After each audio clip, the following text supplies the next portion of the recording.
ವರದಿಯನ್ನ ಮಂಡಿಸಿರುವಂತಹ ಜೊತೆಗೆ ಪಾಲಕರೊಂದಿಗೆ ಚರ್ಚೆಯನ್ನ ಕೈಗೊಂಡು ನಿರ್ಣಯಿಸಿರುವಂತಹ ಶ್ರೀ ನಾಗರಾಜ್ ಹೆಗಡೆ ಸರ್ ಅವರಿಗೆ ಧನ್ಯವಾದಗಳು. ಈ ಒಂದು ಕಾರ್ಯಕ್ರಮಕ್ಕೆ ನಮ್ಮ ಗ್ರಾಮ ಪಂಚಾಯಿತಿ ನಿಂಕುಂದ ಗ್ರಾಮ ಪಂಚಾಯಿತಿ ಅಧ್ಯಕ್ಷರಾದಂತಹ ಶ್ರೀ ರಾಜಾರಾಮ್ ಹೆಗಡೆ ಸರ್ ಅವರು ಉಪಸ್ಥಿತರಿದ್ದಾರೆ. ಅವರಿಗೂ ಕೂಡ ಕಾರ್ಯಕ್ರಮಕ್ಕೆ ಸ್ವಾಗತವನ್ನು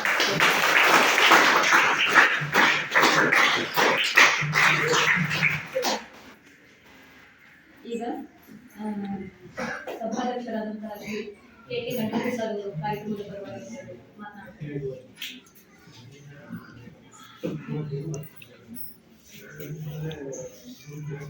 ವೇದಿಕೆ ಮೇಲಿರುವಂತಹ ಈ ಗ್ರಾಮ ಪಂಚಾಯತ್ ಅಧ್ಯಕ್ಷರೇ, ಗೌರವಾನ್ವಿತ ಉಪಾಧ್ಯಕ್ಷರೇ, ಎಸ್ಡಿಎಂಸಿ ಅಧ್ಯಕ್ಷರೇ, ಯಾವತ್ತೂ ಎಸ್ಡಿಎಂಸಿ ಸದಸ್ಯರೇ, ಪಾಲಕರುಗಳೇ, ಶಾಲೆಯ ಶಿಕ್ಷಕ ವರ್ಗದವರೇ, ವಿದ್ಯಾರ್ಥಿಗಳೇ ಹಾಗೂ ಈ ಭಾಗದ ಸಿಆರ್ಪಿ ಅವರೇ, ನಿಲ್ಕುಂದ ಹೆಗ್ಗಣಿಯ ಜೊತೆಗೆ ಒಂದು 15ರಿಂದ 20 ವರ್ಷದ ಒಡನಾಟ ಇದೆ ನನಗೆ.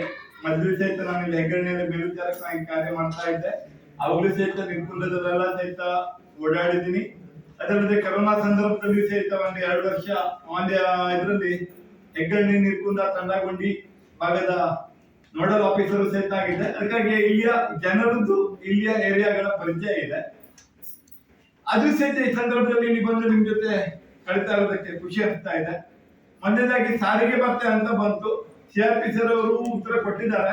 ಕಳೆದ 4-5 ವರ್ಷದಿಂದ ಎಲ್ಲಾ ವಿದ್ಯಾರ್ಥಿಗಳಿಗೂ ಸಹಿತ ಸಾರಿಗೆ ಭತ್ಯೆ ಬರ್ತಾ ಇಲ್ಲ. ಅದ್ರ ಸಹಿತ ಬಂದಾಗಲಿ ಸಹಿತ ಕೆಲವೊಬ್ಬರಿಗೆ ಮಾತ್ರ ಬರ್ತದೆ ಅಂತ ಹೇಳ್ತಾ ಇದ್ದಾರೆ. ಅದನ್ನು ಸಹಿತ ಸಾರಿಗೆ ಭತ್ಯೆಯನ್ನ ಎಲ್ಲರಿಗೂ ಸಹಿತ ಕೊಡುವ ರೀತಿಯಲ್ಲಿ ಒಂದು ತರಾವನಲ್ಲಿ ಸೇರಿಸ್ತೀವಿ. ಮತ್ತೊಂದು ತರಾವನಲ್ಲಿ ಅದನ್ನು ಸಹಿತ ನಾವು ಸರ್ಕಾರದ ಮಟ್ಟದಲ್ಲಿ ಸಹಿತ ತಿಳಿಸ್ತೀವಿ. ಇದಕ್ಕೆ ಸಂಬಂಧಪಟ್ಟಂತೆ ಈ ಸೋಷಿಯಲ್ ಆಡಿಟ್ ಅವರು ಸಹಿತ ಅವರ ಮೀಟಿಂಗ್ ನಲ್ಲಿ ಸಹಿತ ಹಲವಾರು ಸಭೆಗಳಲ್ಲಿ ಈ ರೀತಿ ಪ್ರಸ್ತಾಪ ಆಗ್ತಾ ಇದೆ ಅಂತೇಳಿ ಹೇಳ್ಬೇಕು ಅಂತೇಳಿ ನನ್ನ ಸಂದರ್ಭದಲ್ಲಿ ಹೇಳ್ತೇನೆ. ಇನ್ನು ಪ್ರತಿ ಪಾಲಕರು ಇರ್ಬೋದು ಮತ್ತು ಶಿಕ್ಷಕರು ಇರ್ಬೋದು, ವಿದ್ಯಾರ್ಥಿಗಳು ಇರ್ಬೋದು, ಶಾಲೆ ಸಂದರ್ಭದಲ್ಲಿ ಏನೇನ್ ದಾಖಲಾತಿಗಳು ಬೇಕಾಗ್ತದೋ ಅದನ್ನ ಒಂದು ಒತ್ತಡ ಹಾಕ್ಬಿಟ್ಟು ಒಂದು 3-4 ಸೆಟ್ ಎಲ್ಲ ತಗೊಂಡಿಟ್ಕೊಂಡ್ಬಿಡಿ. ಅವ್ರ ಫೋಟೋ ಇರ್ಬೋದು, ಅವ್ರ ಅಪ್ಪ ಅಮ್ಮನ ಆಧಾರ್ ಕಾರ್ಡ್ ಇರ್ಬೋದು, ಅವ್ರ ಆಧಾರ್ ಕಾರ್ಡ್ ಇರ್ಬೋದು, ಅವರ ಜಾತಿ ಇನ್ಕಮ್ ಸರ್ಟಿಫಿಕೇಟ್ ಇರ್ಬೋದು. ಮೊದಲ ಸಂದರ್ಭದಲ್ಲಿ ಅವರ ಜಾತಿ ಇನ್ಕಮ್ ಸರ್ಟಿಫಿಕೇಟ್ ಮಾಡಿಸ್ಲಿಕ್ಕೆ ಕಾಡಿ ದಿನಾಲು ಸಹಿತ ಅವರಿಗೆ ಹೇಳಿ ಒತ್ತಾಯ ಮಾಡಿ ಹೇಳಿ ಮಾಡಿಸಿಟ್ಕೊಂಡ್ಬಿಟ್ರೆ ದಾಖಲಾತಿಗಳನ್ನ ಇದ್ದಾಗ ಯಾವುದೇ ವಿಶೇಷವಾದ ಸವಲತ್ತುಗಳು ಬಂದಾಗ ಅದನ್ನ ಇಮಿಡಿಯೇಟ್ ಆಗಿ ಕೊಡ್ಲಿಕ್ಕೆ ಅನುಕೂಲ ಆಗುತ್ತೆ ಹೇಳುದು ನನ್ನ ಅಭಿಪ್ರಾಯ. ಇನ್ನು ವಿದ್ಯಾರ್ಥಿ ವೇತನ ಬಂತು. ವಿದ್ಯಾರ್ಥಿ ವೇತನ ನನಗೆ ಈಗ ಒಂದು 4-5 ವರ್ಷದಿಂದ ಕರೋನಾ ನಂತರದಿಂದ ವಿದ್ಯಾರ್ಥಿ ವೇತನವನ್ನು ನೀಡ್ತಾ ಇಲ್ಲ. ಇದು ಹಿಂದುಳಿದ ವರ್ಗಗಳ ಇಲಾಖೆದು. ಅದಕ್ಕಾಗಿನೂ ಸಮಾಜ ಕಲ್ಯಾಣ ಇಲಾಖೆಯಿಂದ ಅವರೇ ಸಹಿತ ಸಮಾಜ ಕಲ್ಯಾಣ ಇಲಾಖೆ ಆಫೀಸಿಗೆ ಹೋಗಿ ಅರ್ಜಿ ಹಾಕಿ ಬಜೆಟ್ ಅನುದಾನದ ಮೇಲೆ ಬರ್ತಾ ಇದೆ.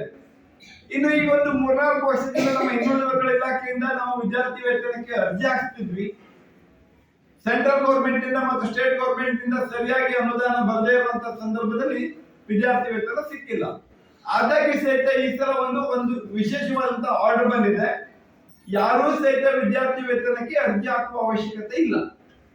8 ಮತ್ತು 9ನೇ ತರಗತಿಯ ವಿದ್ಯಾರ್ಥಿಗಳ ಡೇಟಾವನ್ನ SATS ನಿಂದ ತಗೊಂಡ್ಬಿಟ್ಟು ನೀಡ್ತೀವಿ ಅಂತ ಹೇಳಿ ನಮಗೆ ಸುತ್ತೋಲೆ ಬಂದಿದೆ.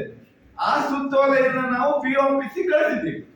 ಅಂದ್ರೆ ಈಗ ಕೆಲವೊಂದಿಷ್ಟು ಜನ ಪಾಲಕರು ಬರ್ತಾ ಇದ್ರು, ಈ ಹೇರೂರು ಆ ಕಡೆಯಿಂದ ಸರಿ ಇಲ್ಲ ನಮ್ಮ ವಿದ್ಯಾರ್ಥಿ ವೇತನಕ್ಕೆ ಮೊಬೈಲ್ ನಂಬರ್ ಚೇಂಜ್ ಮಾಡ್ಕೊಡಿ, ಬೇರೆಯವ್ರ ಮೊಬೈಲ್ ನಂಬರ್ ಇದೆ, ಟೀಚರ್ಸ್ ಇದೆ, ಅದರಲ್ಲಿ ಸಹಿತ ಏನಾಗ್ತದೆ ಅಂತ ಕೇಳಿದ್ರೆ ಪೋಸ್ಟ್ ಮೆಟ್ರಿಕ್ ನಂತರದ ವಿದ್ಯಾರ್ಥಿ ವೇತನ ಬಿಟ್ಟಾಗ ಕೆಲವೊಂದಿಷ್ಟು ಸೈಬರ್ನವರು ಅವ್ರ ಮೇಲೆ ಅಪಾದನೆ ಮಾಡೋದಂತಲ್ಲ, ಅಥವಾ ಕೆಲವೊಂದಿಷ್ಟು ಕಂಪ್ಯೂಟರ್ ಸೈಬರ್ನವರು ಅಥವಾ ಗ್ರಾಮಾಂಧವರು ವಿದ್ಯಾರ್ಥಿ ವೇತನ ಬಿಟ್ಟಿದ್ದಾರೆ. ಅದು ಮೆಟ್ರಿಕ್ ನಂತರದ ಅಂತ ಹೇಳಿರೋದನ್ನ ಮೆಟ್ರಿಕ್ ಪೂರ್ವ ಅಂತೇಳಿ ಮಾಡ್ತಾರೆ.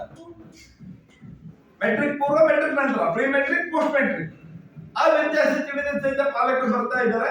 ನೀವು ಯಾವುದಕ್ಕೂ ಸಹ ಸ್ಕಾಲರ್ಶಿಪ್ಗೆ ಆ ಸಂಬಂಧಪಟ್ಟಂತ ಶಾಲೆಯ HM ಗಳಿಗೆ ಕೇಳಿ. ಕೆಲವೊಂದಿಷ್ಟು ಜನ ಟೀಚರ್ಸ್ ಸಹಿತ ಫೋನ್ ಮಾಡಿದ್ರು, ನೇರವಾಗಿ ಹಾಕೋದು ಬೇಡ, ದುಡ್ಡು ಖರ್ಚು ಮಾಡ್ಕೊಳ್ಬೇಡಿ ಅಂತೇಳಿ ಹೇಳಿದ್ದೀವಿ.